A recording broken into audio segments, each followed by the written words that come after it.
અમદાવાદ મહાનગરપાલિકાનું આવતીકાલે મતદાન યોજાવાનું છે, ત્યારે તંત્ર દ્વારા ઠેર ઠેર તૈયારીઓ કરાઈ છે. કેન્દ્રીય ગૃહમંત્રી અમિત શાહ પણ તેમના મતાધિકારનો ઉપયોગ કરવા માટે અમદાવાદ આવશે. નારણપુરામાં આવેલા મતદાન મથક પર પરિવારજનો સાથે તેઓ મતદાન કરશે. કામેશ્વર મંદિર ખાતે પહોંચીને અમિત શાહ મહાદેવના દર્શન કરશે અને ત્યારબાદ મતદાન કરવા જશે. ત્યારે અમિત શાહના આગમનને લઈને નારણપુરામાં સુરક્ષા વ્યવસ્થા સઘન કરાઈ છે.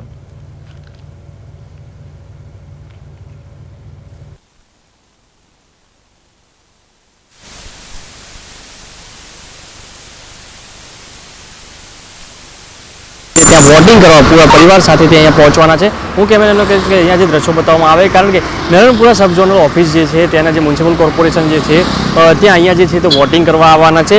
વાત કરીએ તો આ દરમિયાન કેન્દ્રીય ગૃહમંત્રી અમિત શાહ પોતાના મતાધિકારનો ઉપયોગ કરવા માટે નારણપુરા વિસ્તારના પરિવાર સાથે હાજર રહેવાના છે. માહિતી મુજબ જે અમિત શાહ દર વખતે જે રીતના મતદાન પહેલાં જે ધાર્મિક પરંપરાનું પાલન કરતી વખતે સૌપ્રથમ નારણપુરા સ્થિત કામેશ્વર મહાદેવ મંદિર જે છે, કામેશ્વર મહાદેવ મંદિર જે છે તેને બતાવવાનો પ્રયત્ન કરીશ.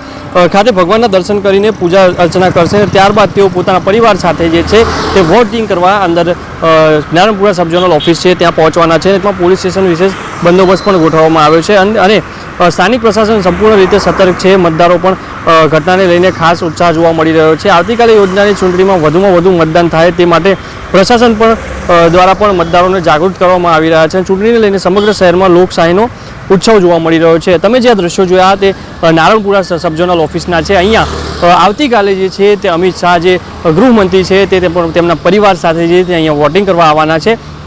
સૌપ્રથમ તેઓ જે છે કામેશ્વર મંદિરે જે છે તે વોટિંગ કરવા પહોંચશે અને ત્યારબાદ વોટિંગ અંદર પૂરું કરીને જે છે તે વોટિંગ અંદર આપશે અને ત્યારબાદ લોકોને સંબોધશે, કારણ કે લોકોને જાગૃત કરશે કે વોટ હજીમાં વધુમાં વધુ થાય તેવી માહિતી આપશે.